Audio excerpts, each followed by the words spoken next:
Hello friends, आप सब कैसे हैं। आज हम 2021 का प्रीवियस ईयर सॉल्व करने जा रहे हैं, जिसमें हम शुरुआत करेंगे सीडीपी के क्वेश्चनों से। ठीक दोस्तों, तो आज हम चलते हैं। देखिए, हमारा ये जब आप एग्ज़ाम हॉल में जाएंगे तो इस प्रकार कुछ नोटिफिकेशन दिया रहता है, तो इसको आप दोस्तों वीडियो को रोक कर पढ़ लीजिएगा। तो सीधे हम क्वेश्चन पे चलते हैं। फ्रेंड्स देखिए, हमारा पहला क्वेश्चन आ गया हमारे स्क्रीन पे। तो हमारा क्वेश्चन दिया गया है, देखिए, एक खेल क्रिया के दौरान चोट लगने पर रोहन रोने लगा। यह देखकर उसके पिता ने कहा, लड़कियों की तरह व्यवहार ना करो, लड़के रोते नहीं हैं। पिता का यह कथन कैसा है। ठीक दोस्तों, मैं 1 मिनट के रुक जाता हूँ, आप इसको ऑप्शन को पढ़िए और अपने उत्तर को नोट करिए।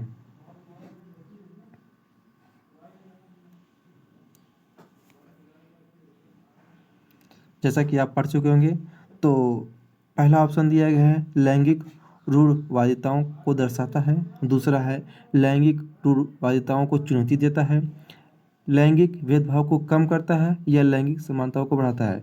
जैसे कि दोस्तों, आप सभी लोग जानते होंगे कि यदि आप किसी के साथ पक्षपात करते हैं, यानी कि आप किसी को एक नज़रिए से देखते हैं, तो हमारा वो लैंगिक रूढ़िवादिताओं के अंतर्गत आ जाता है, जो परंपरा।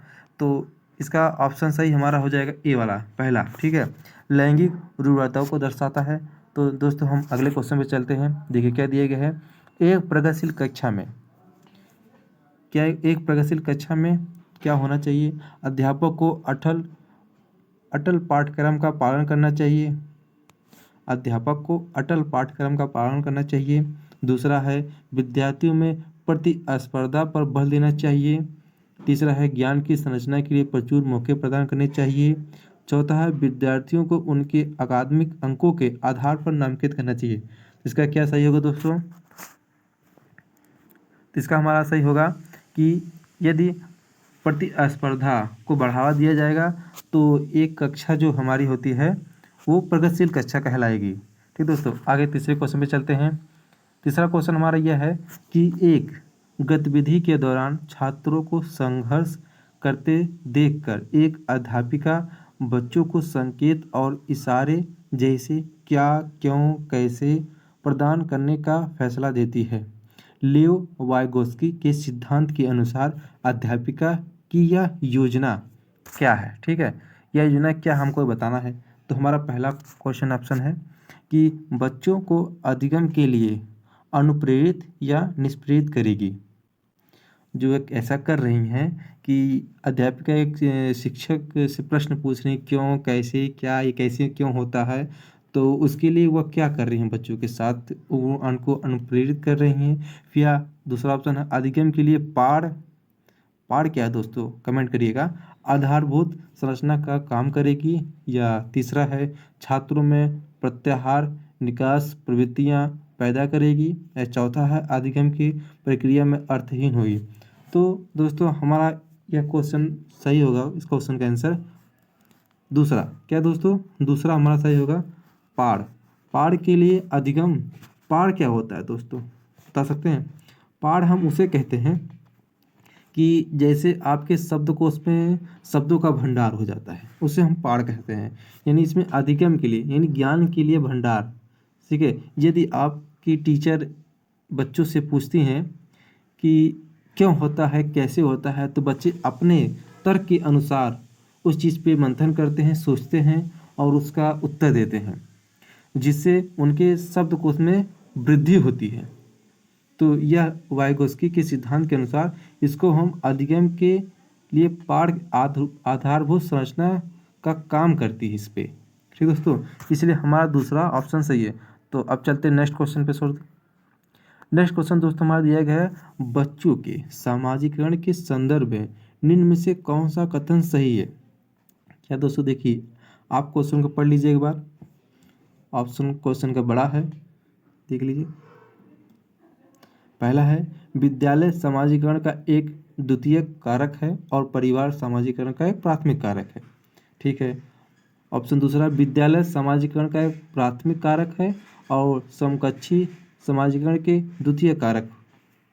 ठीक है, अगला देखिए, समकक्षी सामाजिकरण के प्राथमिक कारक हैं और परिवार समाजीकरण का एक द्वितीय कारक है। परिवार एवं जनसंचार दोनों समाजीकरण के द्वितीय कारक है। दोस्तों जैसा हम आपको बता सकते हैं कि हमारा जो परिवार होता है वो प्राथमिक कारक के अंतर्गत आता है और विद्यालय द्वितीय कारक के अंतर्गत आता है। तो हमारा ऑप्शन जो होता है पहला सही है। ठीक दोस्तों, परिवार जो हमारा होता है वो पहले होता है। जब बच्चा पैदा होता है तो परिवार के साथ ही रहता है और परिवार के से ही सीखता है, इसलिए हम इसको प्राथमिक कारक परिवार को देते हैं, तो द्वितीय कारक विद्यालय में दिया जाता है। ठीक दोस्तों, अब नेक्स्ट क्वेश्चन चलते हैं। दूसरा हमारा बहुबुद्धि का सिद्धांत जोर देता है कि, ठीक दोस्तों, बहुबुद्धि का सिद्धांत जोर देता है बुद्धि लब्धि केवल वस्तुनिष्ठ परीक्षणों द्वारा ही मापी जाती है। ठीक है, मैं आपको लोगों दोस्तों बता देना चाहता हूँ, जिस भी क्वेश्चन में केवल शब्द का उपयोग किया जाता है दोस्तों, केवल शब्द, उस ऑप्शन को आप पढ़े ही बिना गलत काट दिए करिए। क्या गलत काट दिए? केवल किसी चीज़ के लिए केवल ही एकमात्र साधन नहीं होता है, सिर्फ आप उसी पर डिपेंड ही नहीं हो सकते। ठीक दोस्तों, जब भी आपको केवल जैसे ही नकारात्मक शब्द होते हैं, ये सब शब्द जो होते हैं बच्चों के लिए सही नहीं है। आप ठीक है दोस्तों, अब अगला देखते हैं क्वेश्चन ऑप्शन क्या है। एक आयाम में बुद्धिमत्ता अन्य सभी आयामों में बुद्धिमत्ता निर्धारित करती है। बुद्धिमत्ता की विभिन्न दशाएं हैं। फिर ऑप्शन है बुद्धिमत्ता में कोई व्यक्तित्व विभिन्नताएं नहीं होती, ये भी गलत है। कोई विभिन्नताएं नहीं होती, ये तो हमारा चौथा गलत है, यानी कि हमारा दूसरा और तीसरे में से कोई एक है। तो दोस्तों अब बताइए इन दोनों में से क्या है। दोस्तों इसका सही आंसर होगा बुद्धिमत्ता की विभिन्न दशाएं हैं। क्या है? विभिन्न दशाएं होती हैं। ठीक है, नेक्स्ट क्वेश्चन पे चलते हैं। नेक्स्ट क्वेश्चन हमारा छठवां है। लॉरेंस कोहलबर्ग के सिद्धांत के अनुसार किसी कार्य को इसलिए करना क्योंकि दूसरे इसे स्वीकृत देते हैं, नैतिक विकास के चरण को दर्शाता है। क्या चरण दर्शाता है दोस्तों? प्रथागत, ठीक है, उत्तर प्रथागत, अमूर्त, संक्रियात्मक। ठीक है, इसका हमारा सही होगा दोस्तों प्रथागत। ठीक है, इस पे आप प्रथागत सही है। दोस्तों ये क्वेश्चन आप लोग रिवीजन कर लीजिएगा, ये ऐसा ही क्वेश्चन आपको एग्जाम हॉल में मिल सकता है। देखिए सातवां क्वेश्चन क्या हमारा है। लेव वाइगोस्की का सामाजिक सांस्कृतिक परिप्रेक्ष्य अधिगम प्रक्रिया में डैश के महत्व पर जोर देता है। किस पे महत्व देता है? पहला है सांस्कृतिक उपकरणों, दूसरा है गुणारोपण, तीसरा अभिप्रेरणा, चौथा है संतुलीकरण। ठीक है दोस्तों, आप बताइए इससे कौन सा सही है। दोस्तों आपका जितना भी सही होगा या गलत होगा आप कमेंट बॉक्स में मैसेज जरूर करिएगा। दोस्तों देखिए इसका हमारा सही होगा ए, सांस्कृतिक उपकरणों, यानी कि पहला। ठीक दोस्तों, नेक्स्ट क्वेश्चन पे चलते हैं। जीन पियाजे अपने संज्ञानात्मक विकास के सिद्धांत में संज्ञानात्मक संरचनाओं को डैश के रूप में वर्णित करते हैं। डैश के रूप में वर्णित करें, डैश मतलब जो नीचे ऑप्शन दिया है उसको। ठीक है, पहला हमारा ऑप्शन दिया गया है मनोवैज्ञानिक उपकरणों, दूसरा है उद्दीपक अनुक्रिया संबंध, तीसरा है विकास का समीपस्थ क्षेत्र, चौथा स्कीमा मनोबंध। तो दोस्तों इसका ऑप्शन सही होगा आप चौथा स्कीमा। ठीक दोस्तों, नेक्स्ट क्वेश्चन चलते हैं। जीन पियाजे के संज्ञानात्मक विकास के सिद्धांत में पूर्व संक्रियात्मक अवस्था में विकास का मुख्य गुण क्या होता है? यानी कि मुख्य जीन पियाजे। क्वेश्चन को दोस्तों देखिए बहुत शालीनता से और अच्छे से पढ़ना चाहिए कि क्वेश्चन में ही आंसर छुपा होता है, उसको ध्यान से पढ़ें। कुछ क्वेश्चन में नकारात्मक भी वाक्य मिल जाते हैं जिसका उत्तर नकारात्मक ही होता है। तो हमारा दिया गया है इसमें पहला ऑप्शन है अमूर्त सोच का विकास, दूसरा है विचार या सोच में सोच में केंद्रीकरण, तीसरा है परिकल्पित निगुणात्मक सोच, चौथा है संरक्षण और पदार्थों को क्रमबद्ध करने की क्षमता। तो इसमें कौन सा सही होगा? जी इसमें हमारा दूसरा सही है, विचार सोच में केंद्रीकरण। ठीक है, नेक्स्ट क्वेश्चन चलते हैं। विकास के संदर्भ में निम्न में से कौन सा कथन सही है? पहला है विकास की दर सभी संस्कृतियों में सभी के लिए समान होती है, या दूसरा विकास केवल विद्यालय में होने वाले अधिगम से ही होता है। गलत। केवल हमने आप लोगों को बताया था, जहाँ भी केवल आए उसे आप गलत काट दीजिए बिना सोचे समझे। केवल देखिए इसमें आ गया है, नीचे वाले में भी विकास केवल बाल्य अवस्था केवल, गलत हो जाएगा। ठीक है दोस्तों, अब देखिए बचता क्या है, पहला और लास्ट वाला विकास बहुयामी होता है। तो हमारा विकास क्या होता है, बहुयामी, यानी विकास हर तरफ से होता है, चारों तरफा जिसको बोलते हैं।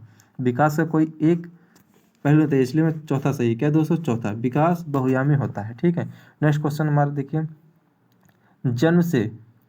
जन्म से किशोरावस्था तक बच्चों में विकास किस क्रम में होता है? पहला है सांवेदिक, मूर्त, अमूर्त, दूसरा है अमूर्त, सांवेदिक या मूर्त, ये तीसरा है मूर्त, अमूर्त या सांवेदिक, चौथा है अमूर्त, मूर्त या सांवेदिक। तो दोस्तों इसका क्या सही होगा? इसका हमारा पहला सही है। क्या है? पहला सांवेदिक होता है विकास जन्म से किशोरावस्था में, सांवेदिक होता है, फिर मूर्त होता है, फिर अमूर्त होता है। यानी आप इंग्लिश में भी देख लीजिए करिए, यहाँ बगल में देखिए आप इंग्लिश में भी क्वेश्चन दिया रहता है। ठीक है, सेंसरी दिया गया है, उसके बाद कॉन्क्रीट, फिर एब्स्ट्रैक्ट। ठीक है, ये हमारा सही होगा। अगला चलते हैं, 12वां जो दिया गया है, एक प्रगतिशील कक्षा में व्यक्तिगत विभिन्नताओं को किस प्रकार देखा जाना चाहिए? व्यक्तिगत विभिन्नताओं को किस प्रकार देखना चाहिए? पहला है अधिगम की प्रक्रिया में बाधा के लिए देखना चाहिए, दूसरा है अध्यापक के पक्ष पर असफलता, ये भी गलत हो जाएगा हमारा, योग्यता आधारित समूह बनाने का मापदंड आपके हिसाब से दोस्तों कैसा है? ये भी हमारे हिसाब से गलत है। ठीक है, चौथा है अध्यापन अधिगम प्रक्रिया की परियोजना के लिए महत्वपूर्ण, ये सही है दोस्तों। हमारा ऑप्शन जो हमारा सही चौथा सही है। क्या दोस्तों? चौथा। ठीक है, नेक्स्ट क्वेश्चन चलते हैं, एक समावेशी कक्षा में, ठीक है, एक समावेशी कक्षा में स्पेस इंडेक्स पर जोर देना चाहिए। किस पर जोर देना चाहिए? प्रदर्शन अभिमुखी लक्ष्यों पर, या अविवेदी समरूपी निर्देशों पर, या फिर सामाजिक पहचान के आधार पर छात्रों के अलावा भी हर बच्चे के सामर्थ्य और अधिगम करने के लिए अवसर। देखिए दोस्तों ये भी ध्यान दीजिए, जहाँ भी जिस भी क्वेश्चन में आपको अवसर की अगर मिल जाता है दोस्तों, अगर बच्चों को अवसर जहाँ मिल जाता है वो क्वेश्चन पॉजिटिव होता है, उसको आप सही मार दीजिए करिए। ठीक है, तो हमारा देखिए इसमें क्या देखिए, हर बच्चे के सामर्थ्य को अधिगम करने के लिए अवसर प्रदान करते हैं। जहाँ भी बच्चे को खुद स्वयं से अवसर प्रदान करते हैं वह सार्थक प्रश्न माना जाता है, इसलिए हमारा चौथा सही है दोस्तों। नेक्स्ट चलते हैं, 5वां, दिव्यांग जन अधिकार अधिनियम 2016 के अनुसार निम्न में से किस शब्दावली का प्रयोग उपयुक्त है? पहला है वंचित छात्र, दूसरा है विकलांग छात्र, तीसरा है छात्र जिसे शारीरिक दिव्यांगता है, चौथा छात्र जिसका अशक्त शरीर है। इसका क्या सही होगा दोस्तों? इसका तीसरा सही है। क्या है? तीसरा, छात्र जिसे शारीरिक दिव्यांगता है। ठीक है, नेक्स्ट क्वेश्चन चलते हैं 15 और लास्ट क्वेश्चन हमारा दोस्तों यही रहेगा, अधिगम कठिनाइयों से जूझते छात्रों की ज़रूरतों को संबोधित करने के लिए एक अध्यापक को क्या नहीं करना चाहिए? देखिए यहाँ पर ध्यान दीजिएगा, क्वेश्चन को ध्यान से पढ़िएगा, क्या नहीं दिया जाएगा ये जरूर पढ़ा करिए, क्या नहीं दिया जाएगा। अधिगम कठिनाइयों से जूझते छात्रों की ज़रूरतों को संबोधित करने के लिए एक अध्यापक को क्या नहीं करना चाहिए? ठीक है, पहला है दृश्य शब्द सामग्री को इस्तेमाल, दृश्य शब्द। उसके बाद दूसरा है संरचनात्मक शिक्षार्थियों उपागमों का इस्तेमाल, तीसरा है व्यक्तिगत शैक्षिक योजना बनाना, चौथा है शिक्षा शास्त्र और आकलन की जटिल संरचनाओं का प्रयोग। तो दोस्तों इसका जैसा कि आप समझ चुके होंगे कि हमारा चौथा सही है। दोस्तों यदि आप इसी तरह चाहते हैं कि हम नेक्स्ट 2021 का CDP 15 क्वेश्चन जो बचा है उसको ऑनलाइन, तो वीडियो को लाइक और सब्सक्राइब जरूर करें दोस्तों। आपके लाइक और सब्सक्राइब से हमें उत्साह मिलता है, जिससे दोस्तों हम वीडियो आगे बनाने की कोशिश करते हैं। जय हिंद दोस्तों, नमस्कार।